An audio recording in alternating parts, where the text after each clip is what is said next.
श्री शिवाय नमस्तुभयम। दोस्तों, जैसा कि आप सभी लोग जानते हैं कि 24 अप्रैल 2026 यानी शुक्रवार को पड़ रही है वैशाख महीने की अष्टमी तिथि। और दोस्तों, यह वह तिथि है जो वैशाख मास में पड़ने वाली सबसे बड़ी तिथि है, क्योंकि यह शुक्रवार के दिन पड़ रही है और इसका बहुत ही बड़ा और विशेष महत्व होता है। पूज्य गुरु जी ने कहा है कि अगर कभी भी मौका लग जाए और वैशाख महीने की कृष्ण पक्ष अष्टमी तिथि शुक्रवार को पड़ जाए तो आप लोगों को 11 चावल के दाने का उपाय तो अवश्य ही करना चाहिए। इन दोनों का संयोग बहुत ही कम आता है।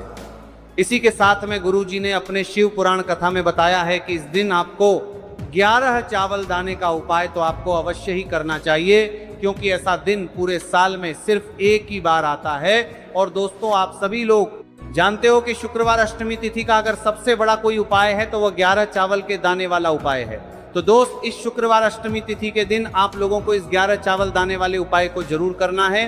बहुत सारे लोग होंगे जिन लोगों ने इसके बाद क्या करते इस उपाय को ना किया हो, मतलब पूरा साल निकल गया, उन्होंने किसी भी दिन इस 11 चावल के दाने वाले उपाय को ना किया हो। पर दोस्तों, आपके पास एक आखिरी मौका बचा हुआ है जो कि 17 अप्रैल शुक्रवार वैशाख अष्टमी तिथि के दिन है। तो इस दिन आप लोगों को इस वाले उपाय को जरूर कर लेना है, भले ही आप पूरे महीने भर इस उपाय को ना किया हो। और अगर आपने इस वैशाख महीने की अष्टमी तिथि के दिन अगर इस वाले उपाय को कर लिया तो आपको इस उपाय को करने का वो फल मिलेगा जिसकी आपने कभी कल्पना भी नहीं करी होगी। इसीलिए आप लोग इस वाले उपाय को एक बार जरूर कर लेना है, ताकि आप लोगों के हाथ से यह मौका ना जा सके और आपको इस उपाय को करने का फल मिल सके। दोस्तों, ये उपाय पंडित जी ने अपनी अभी की ही श्री शिव महापुराण की कथा में बताया है जी। इस उपाय को आज हम आपको बहुत अच्छे से समझाने वाले हैं। इस वीडियो को देखने के बाद इस उपाय को समझने के लिए आपको कोई और वीडियो को देखने की जरूरत नहीं पड़ेगी।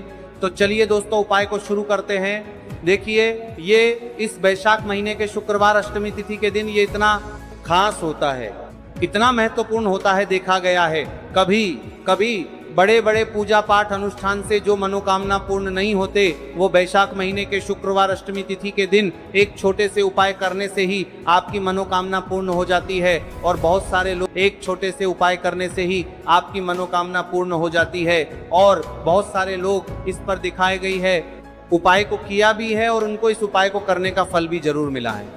अगर आप लोग भी इस उपाय को करना चाहते हैं तो आप इस उपाय को पहले अच्छे से समझ लेना, सुन लेना, उसके बाद करना। आपको इस उपाय का फल जरूर मिलेगा। और इस उपाय को कर लेने से आपके घर में चाहे किसी भी प्रकार की दुहक और समस्या क्यों ना चल रही हो, आपको उसका कारण भी नहीं पता है कि भाई ये समस्या किसका कारण से चल रही है, उसका भी कुछ कारण हो सकता है, जैसे पितृदोष हो सकता है या किसी भी तरह का मंगल दोष भी हो सकता है। तो इस दिन आप लोगों को ये वाला उपाय कर लेना है।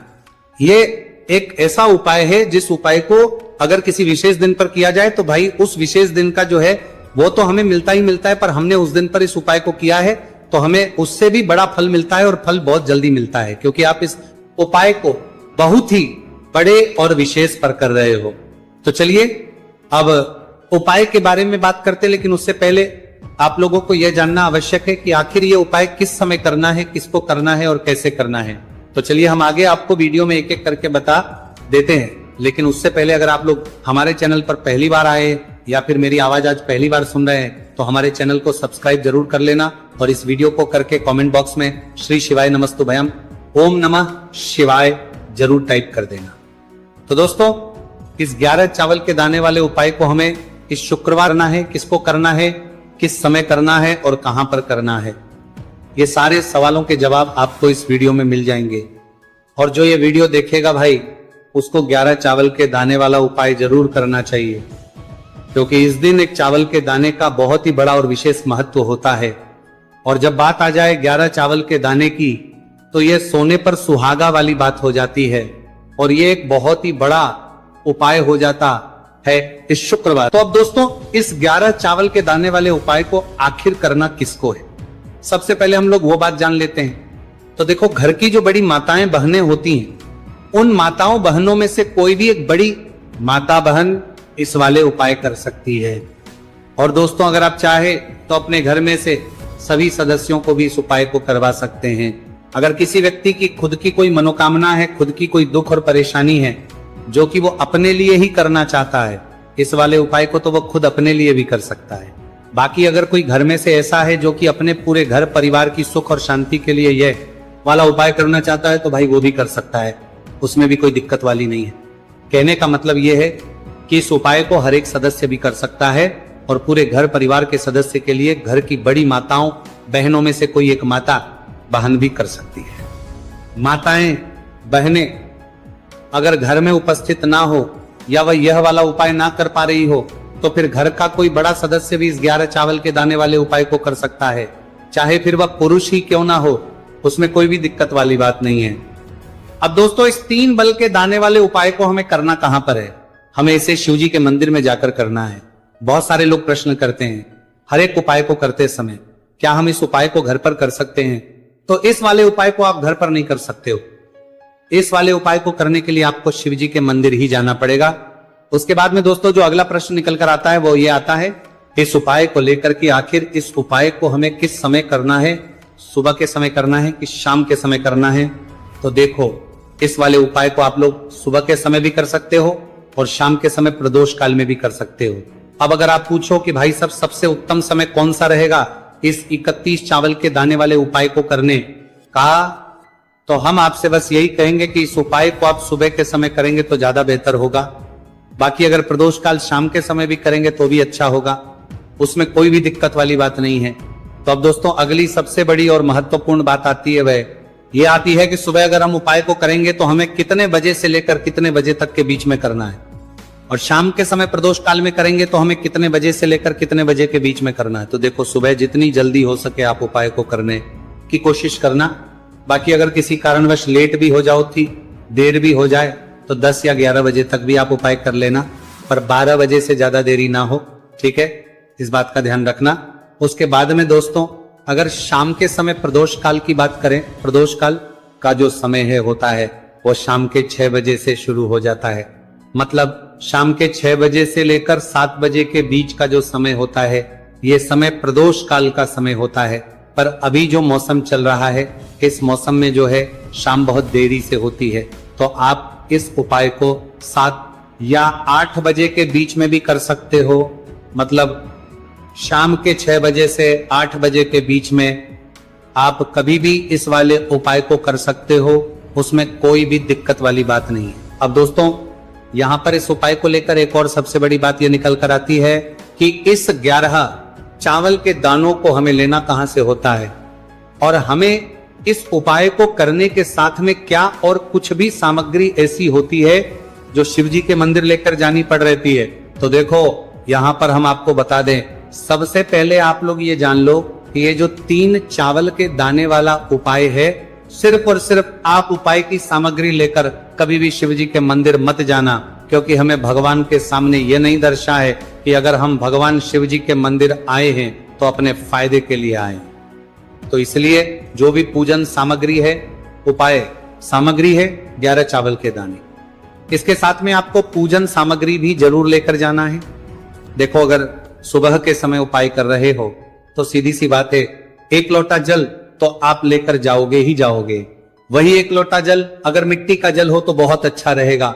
मिट्टी का जल कैसे बना आता है इसके लिए हमने पहले से बहुत सारी वीडियोस बना दी है आपके पास। इस दिन एक आखिरी मौका रहेगा, आपका मुमन देखते हैं, वो तब तक मिट्टी का जल शिव जी पर चढ़ने का और उपाय को करने का बहुत बड़ा आपको इस दिन फल मिलेगा।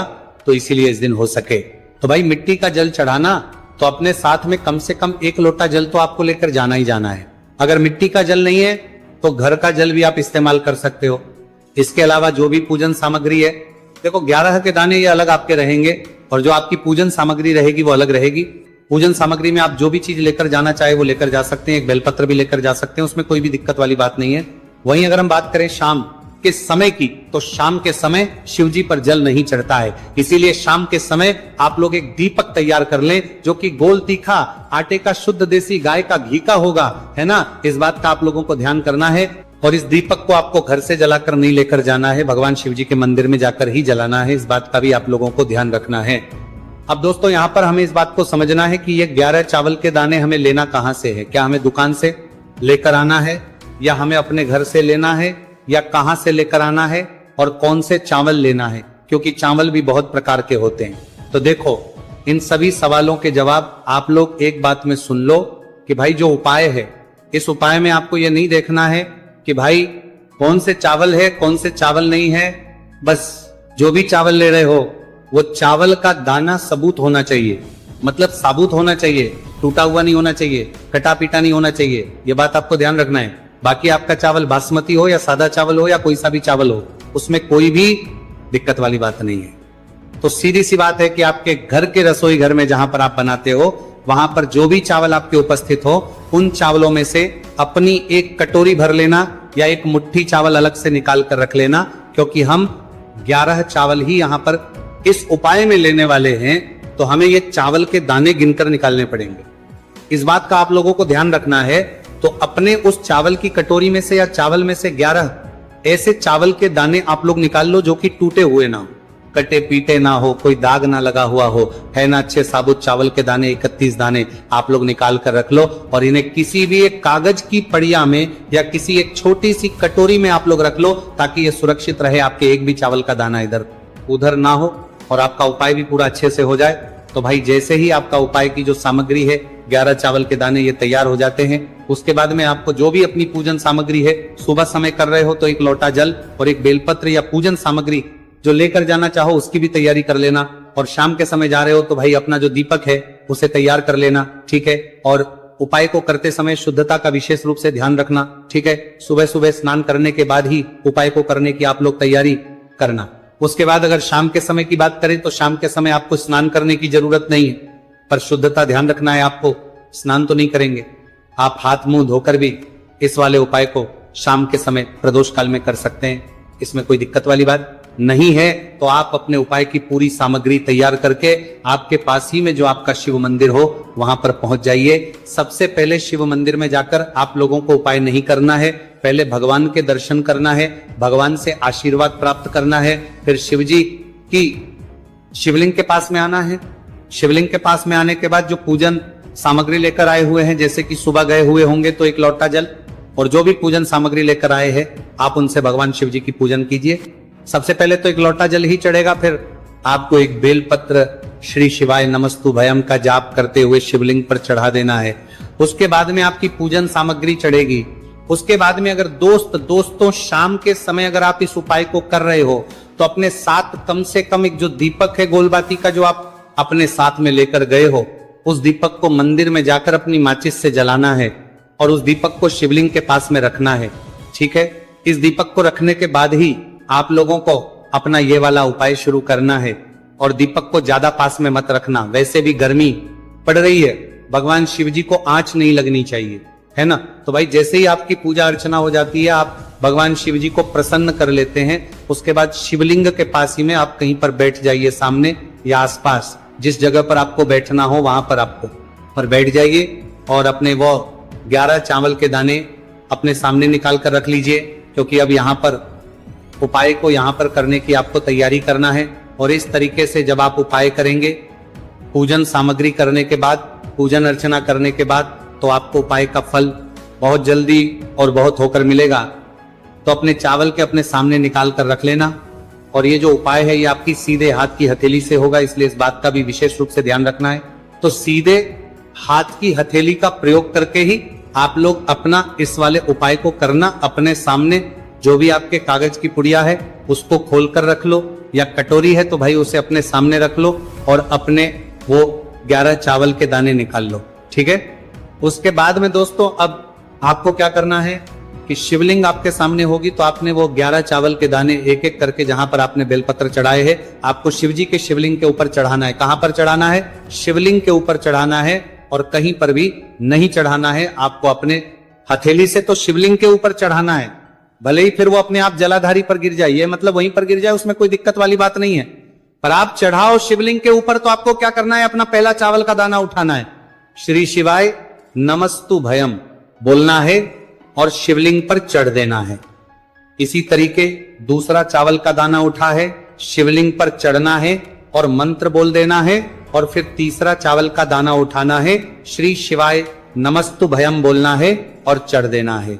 इसी प्रकार से आपको पूरे 11 चावल के दाने एक एक करके शिव जी के शिवलिंग के ऊपर चढ़ाना है और भगवान से प्रार्थना करते जाना है। मतलब प्रार्थना तो आपको आखिरी में करना है, पर हर एक चावल के दाने को चढ़ाते समय श्री शिवाय नमस्तु भयम जरूर बोलना है। उसके ही में ये चावल का दाना शिवलिंग के ऊपर आपको चढ़ाना है। जैसे ही आपके 11 चावल के दाने शिवलिंग के ऊपर चढ़ते हैं तो भाई उसके बाद में आपको क्या करना है, भगवान से अपनी मनोकामना बोलना है। मनोकामना भी कब बोलना है, जब आपका 11 चावल का दाना आपके सीधे हाथ की हथेली में हो और आप उसे चढ़ाने के लिए जा रहे हो। श्री शिवाय नमस्तुभयम बोलकर उस आखिरी चावल के दाने को शिवलिंग के ऊपर चढ़ा देना।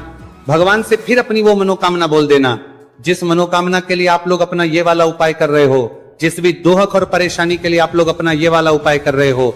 उसके बाद में जैसे ही आप अपनी मनोकामना बोल देते हो, आपका ये वाला उपाय पूरा हो जाता है।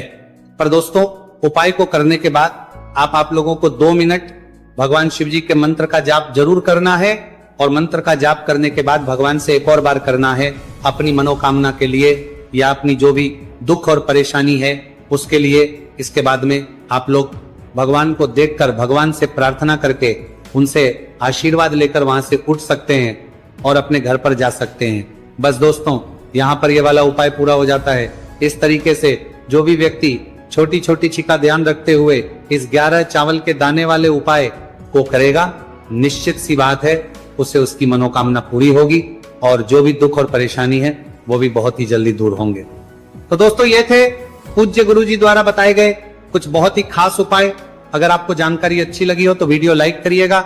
मिलते हैं फिर एक नए वीडियो के साथ। श्री शिवाय नमस्तुभयम। पूरे साल भर इस उपाय को ना किया हो, पर अगर आपने इस मार्गशीर्ष महीने में, तो आपको इस उपाय को करने का वो फल मिलेगा जिसकी आपने कभी कल्पना भी नहीं करी होगी। इसीलिए इस हल्दी दीपक वाले उपाय को एक बार जरूर कर लेना ताकि आप लोगों के हाथ से यह मौका ना जा सके और आपको इस उपाय को करने का फल मिल सके।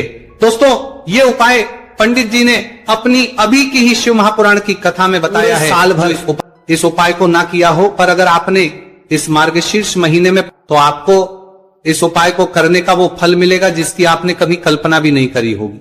इसीलिए इस हल्दी दीपक वाले उपाय को एक बार जरूर कर लेना ताकि आप लोगों के हाथ से यह मौका ना जा सके और आपको इस उपाय को करने का फल मिल सके।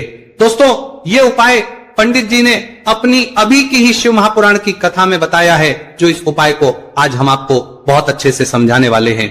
इस वीडियो को देखने के बाद इस उपाय को समझने के लिए आपको कोई और वीडियो को देखने की जरूरत नहीं पड़ेगी।